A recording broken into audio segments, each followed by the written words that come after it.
Hey guys, it's Miharu, and welcome back to SpyroCast. This is episode 38, and today I have with me a fellow voice actor. Why don't you introduce yourself? Yeah, thank you. I am ThatBunnyDude. I do comic dubs on YouTube. It's mainly with Hazbin Hotel and Hell of a Boss content, but I'm also doing stuff with Silent Jack that you might find a bit recognizable with Miharu here. She does Mia, and I do the voice of her at-work partner, Charlie Carbuckle. Yep. I'm also the co-writer of a film that he's making at the moment called Shade. So I think that's about what I'm doing right now so far. Cool. Alright, so we will start off with the first question. What is your history with Spyro? Spyro, well, when I was a kid back in the 2000s, I was pretty fascinated by games. They were pretty addicting back then. Well, actually, they still are now, like with Yakuza. But one of the first consoles that I still own now, back when I was a kid, was the PlayStation 2. It was around at least 2002 or 2003. It was somewhere around the early 2000s. That my earliest games that wasn't Spyro was Tekken 4. But somewhere when I was growing up, I discovered a game that was one of my first experiences with a 3D platformer, and it was Spyro 3 Year of the Dragon. It was a pretty interesting game. You get to play as five different characters, like, it's a Spyro, Sheila, Sergeant Bird, Bentley, and the monkey guy, Agent 9. And there's a bunch of memorable worlds. Stuff like that. And the music's pretty memorable, too. It was my first time getting obsessed with the franchise of Spyro. I never played any of the other games before it, like Spyro 1 or 2.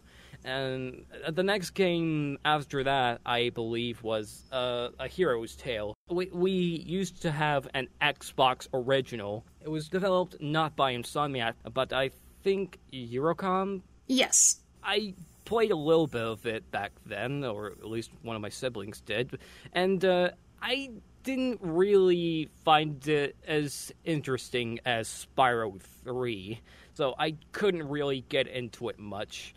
And there was also Enter the Dragonfly, which was, I did not get into at all. First thing, because it was mostly not working because of the purple disc back then, and because it was just complete trash. And a couple of years later, I was kind of growing apart from the series when the Skylanders roamed around and Spyro looked like an ugly pug dog. I could not afford the games.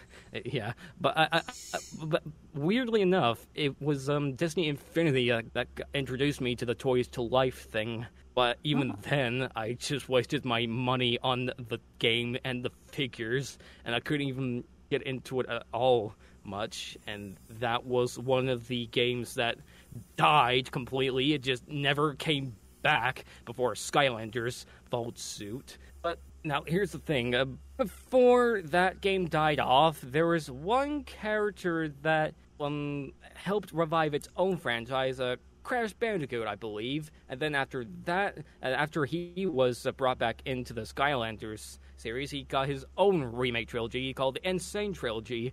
And then after the success of that one, it was when the Spyro Reignited trilogy got hinted towards and teased multiple times by the developers with the whole purple dragon eggs thing being passed around to multiple creators, like a Canadian guy.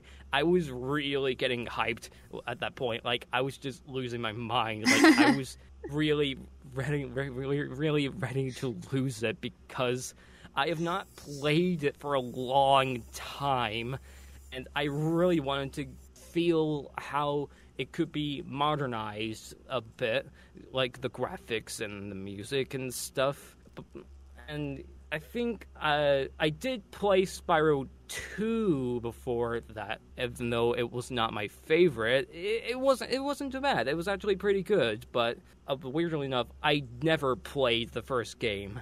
It was kind of similar to me playing the Sly Cooper trilogy, where I played the third game first, then the second, and then the first. But the third game of both those franchises was my favorite. But then there was a bit of a controversy with the whole internet required to download the whole all other next games, like the second and third. Right. It didn't bother me that much because I did have the internet connection to download both of these games from my PS4, and when I got to play it, I was kind of in love with the franchise again. It just got me in love with the whole modeling thing with Spyro, like how he used to look back in the PS1 days, and some of the other characters like Bianca and Laura were pretty good. And I'm still currently waiting for a fourth game by Toys for Bob. Still am to this day. Yeah, aren't we all? Okay, so your favorite and least favorite games. You said that was Year of the Dragon? It was, because it not only was it the most polished and refined of the trilogy, but also the franchise, before it reignited trilogy, by the way, but it was also the most interesting to me. Like, it had the more memorable characters, stuff like it did got characters in like the second game, like Hunter and Laura and the Professor, but there was also Bianca and the Sorceress, and the other characters I mentioned, Sheila, Sergeant Bird, Bentley, and Agent 9, and it had the most variety out of the trilogy. Like, it gave a bit of a whole unique gameplays for each of the characters, like Spyro with a whole usual collectathon 3D platforming gameplay, as well as Sheila. But there was also the kind of the shooting type with Sergeant Bird and Agent 9. And there was also the 3D platformer was also with Bentley, but he's more of a heavy type. Also, the straightforward, almost third-person kind of shooter thing, and that got later more of a third-person shooter thing with the reignited trilogy. And yeah, the worlds too. The worlds of the third game were also the most memorable to me, as well as the hub worlds. And the music, it was just juicy. It was just so memorable. I just remember all of them, including the reignited trilogy. And my least favorite, you could take a guess. I literally just told you. Well, you said you didn't like Enter the Dragonfly so much. Yeah, because it not only was it broken, it was also kind of glitchy as well. Yes, in fact, I couldn't even play it much because of the purple discs thing, like a lot of early PS2 games had, because I don't know why they had the purple discs to make them more iconic with the PlayStation brand or something. I don't know. That's odd. I don't remember purple discs. Yeah, and the graphics were kind of awful. Like, they were really bad. Yeah, and especially Hunter. and Ripto, too. Yeah.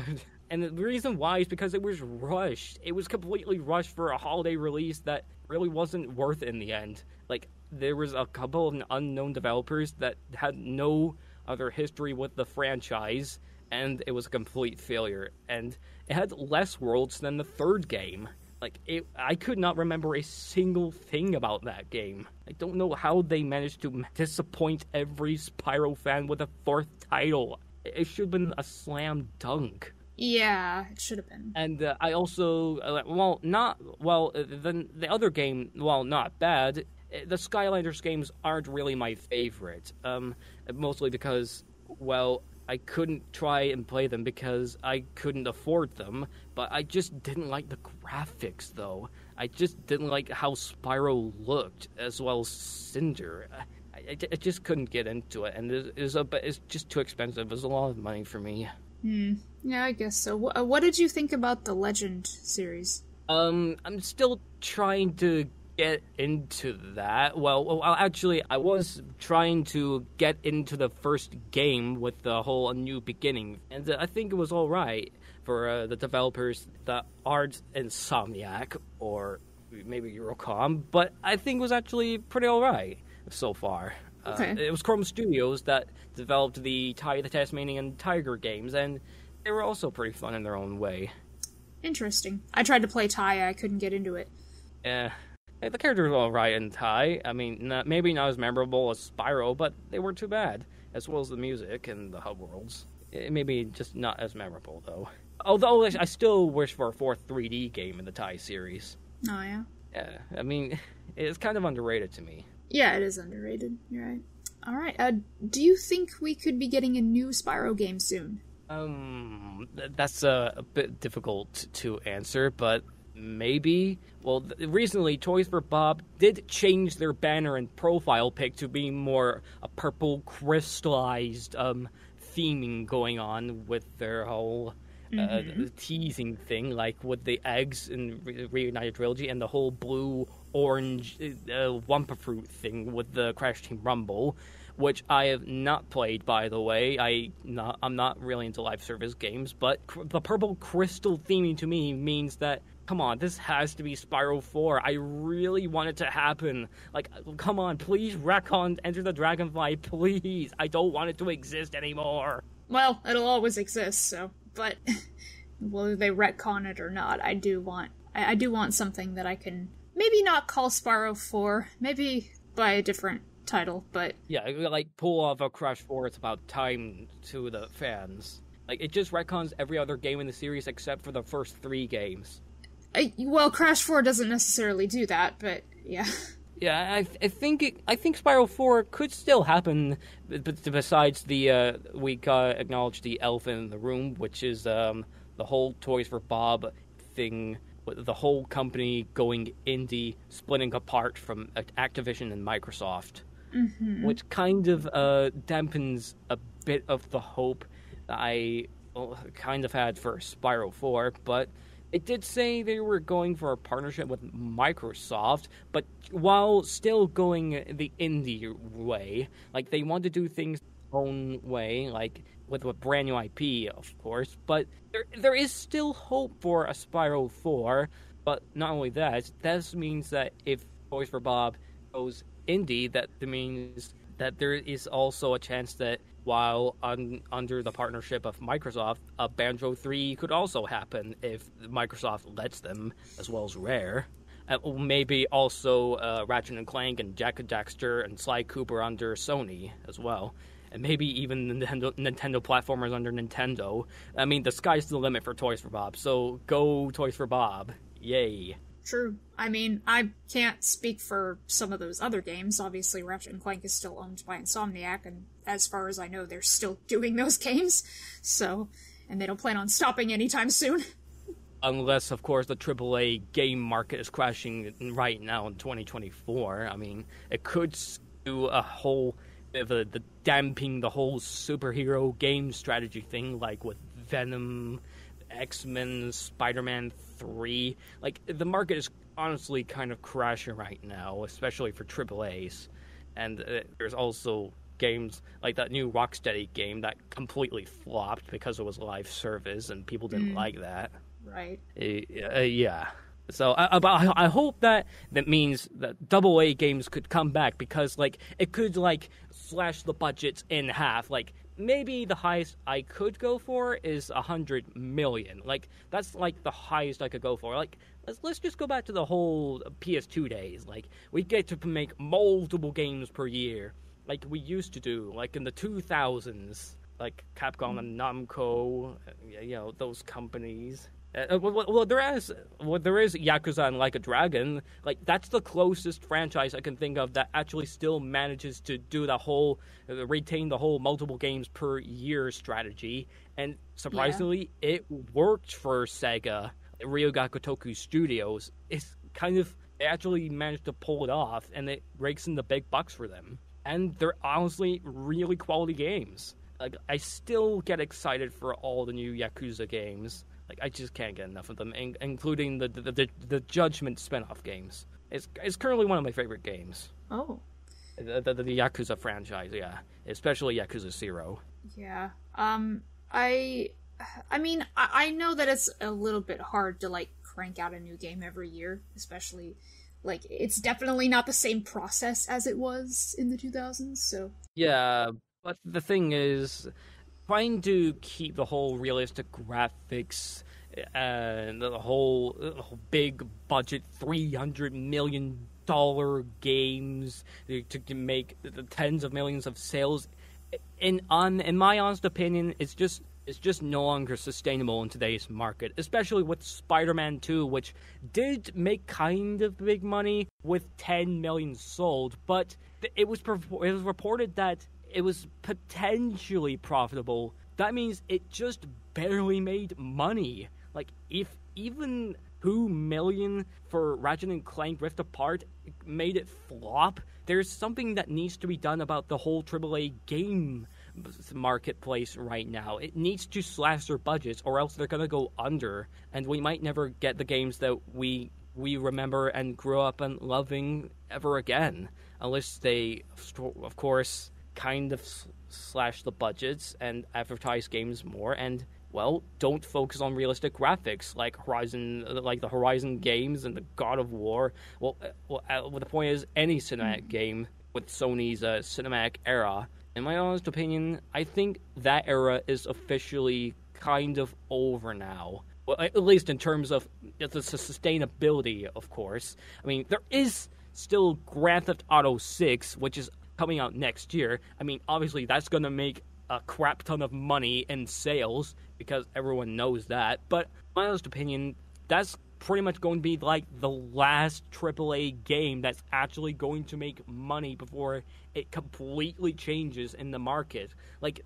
a lot of companies nowadays, in my knowledge, could kind of try and strategize to slash all of their games costs and budgets in like portions, like maybe take $70 back to $40 or $50, like, and $300 million budgets are just no longer possible. Like, the highest they can go is at least 100 or even 150 million to at least sustain the sales. But yeah, I just really hope that we do something about that soon, and because I still love gaming very much, and I just really want it to keep going, especially with games I love like Spyro. Mm-hmm. And I still want Spyro 4 to happen. Yeah. Okay. So basically, when you talk about sustainability of those types of games, do you think like kind of the cycle is repeating itself or going around again, where it'll be less of the realistic style games and like they're going back to like the cartoony platformer stuff? I think so. Yeah, because the whole trends of back then versus the trends of now, they're kind of the same thing. Like, the trends of maybe the realist brown trend, like the whole Resident Evil 5 and the other games like that in the late PS2 and early PS3 games era. Well, actually, the entire PS3 games era, and the whole trends of the cinematic experience storytelling era, like The Last of Us and the Horizon and God of War. I don't think that's gonna last any long anymore, especially since people are getting sick of it now. I'm not. I love Horizon. Of course you do. Well, some people, other people, are getting a bit tired of them now because they want more variety, especially from since indie games are actually doing a lot more with retaining such replayability, like maybe Undertale, Deltarune, Five Nights at Freddy's, but also Among Us, Friday Night Funkin', Roblox, stuff like that. And I think that if companies could take some examples from independent games, like maybe stop trying to focus on realistic graphics and try to focus on what makes them work and what makes them replayable and what makes people want to go back for them despite playing it over and over and over again, they could come back to the top. Like, they can still continue making money, especially with today's inflation of prices. Like, people don't really want to go to movies per week as much as back then because of the whole inflation of the markets with prices. Like, they have families to look after and food to pay for and houses to buy. Yeah.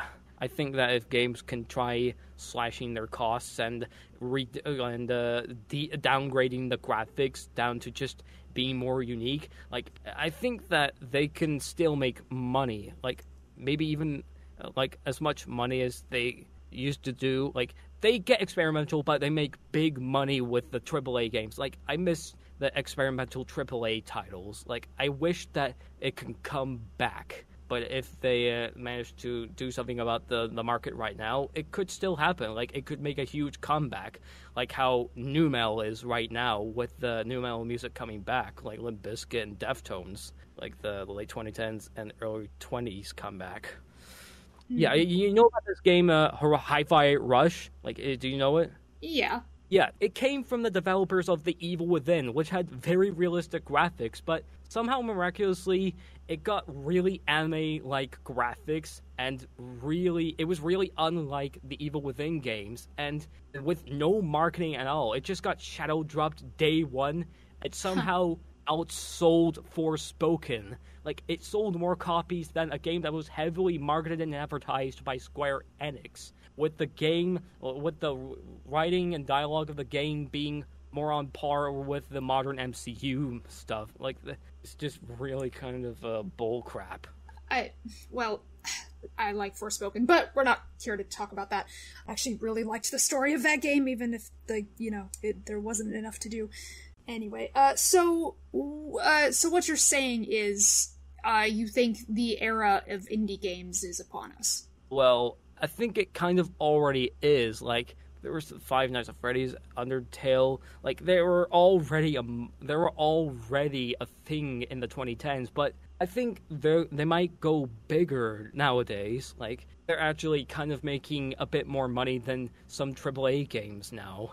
All right. So, that said, the last question is, what are some of the most important things you think a new Spyro game should have? Retconning Enter the Dragonfly out of existence. Like, we do not need to acknowledge it. Just please keep the continuity of the original Insomniac trilogy. Like, I'll be happy if they do that. Like, keep the characters, keep the hub worlds, or at least make new hub worlds in the whole style and charm of Insomniac games. Like, maybe even introduce some elements from the Legends series, like Cinder. Like, people love Cinder, and they want her to appear in Spyro 4. I think that could still work. It could work. Maybe even Skylanders, but I don't know about Skylanders.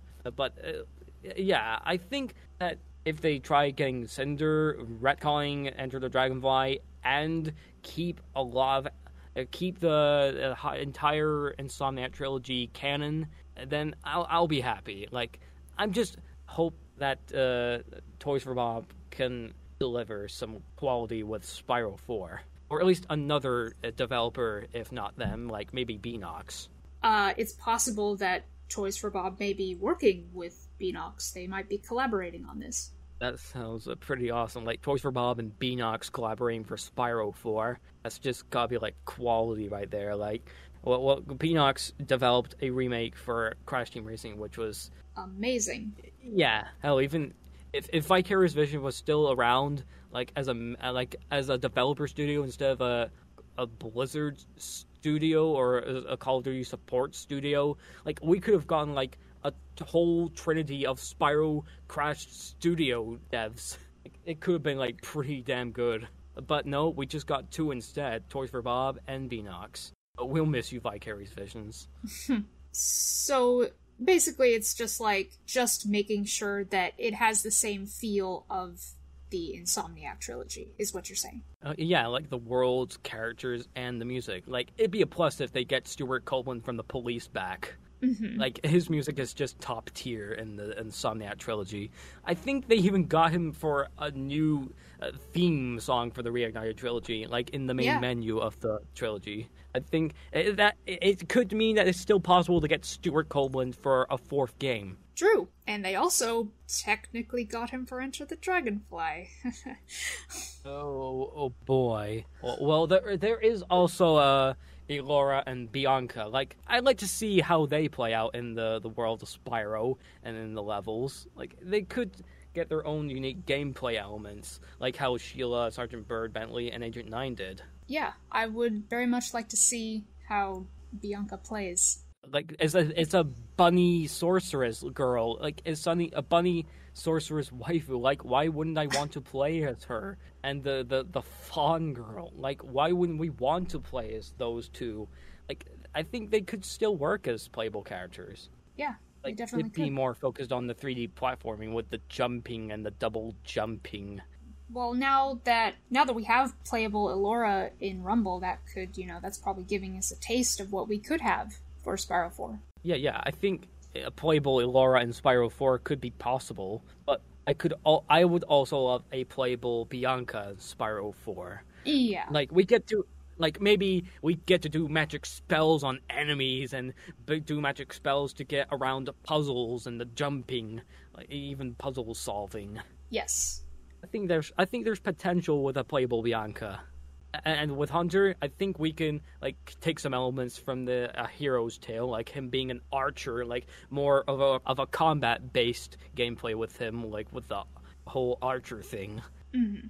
Yeah. However, while I do want to see those, multiple playable characters, I do want to see that return. I kind of want it to go back to the first game style, where it kind of, the focus was a little bit more pure platforming with some puzzle solving involved. Maybe it could be a story of him finding out about his parents and him trying to find them or something. But I don't know, some super evil bad guy is holding them or something. I don't know. We'll just have to wait and see. Perhaps. I don't want it to be too much like Legend. I mean, I want a good story, but I don't want it quite like that. Yeah. I mean, I don't think we can get Elijah Wood back as Spyro. That's okay, I don't want that.